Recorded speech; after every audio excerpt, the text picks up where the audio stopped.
Hello, so you think your home network is secure? Well, think again. Because recently there's reports saying that most home router can be hacked. But no worries, I'm here to tell you that you should be okay, as long as you follow my 5 simple steps I'm talking about today. And by the way, I'm Don't Know, but you should already know that.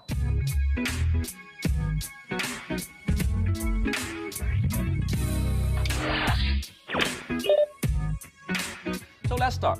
By the way, all these 5 steps require the access to the router's web interface, and if you don't know how to get to it, make sure you check out my previous video on the subject matter. Now, the first step is that you have to encrypt your Wi-Fi network, basically giving it a password so that only you and those you trust can add Wi-Fi devices to your network. Now, this password have to meet 3 criteria. It has to be hard to guess, but easy to remember and easy to type in on a small screen.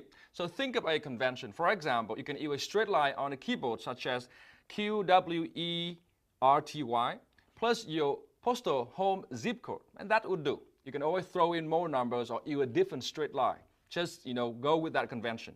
Now, the second step, you need to change the default important information.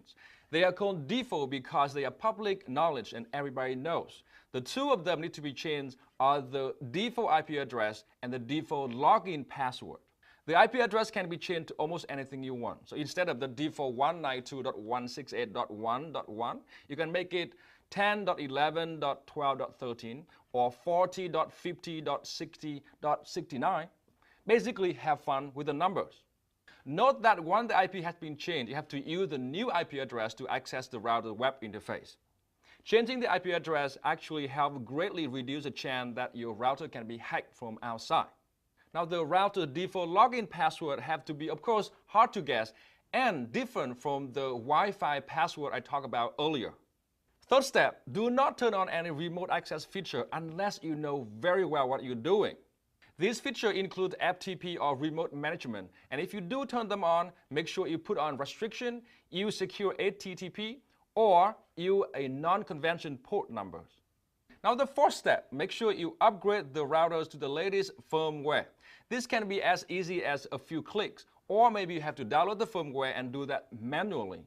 You should do that at least once when you first set up the home network.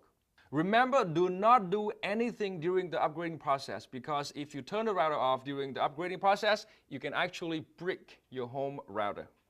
And the last step is that make sure you log off the web interface when you are done. For some routers, this means you just close the web interface. Oh, one more thing, if you use power line adapters for your home network, make sure you turn on the security feature on all of them. And that's it. You should be okay now. But if you are not, then you gotta be a really bad or a really important person. And in that case, you need a professional to take care of your network for you. And speaking of professional, if you are a bad person and want to be good, call me.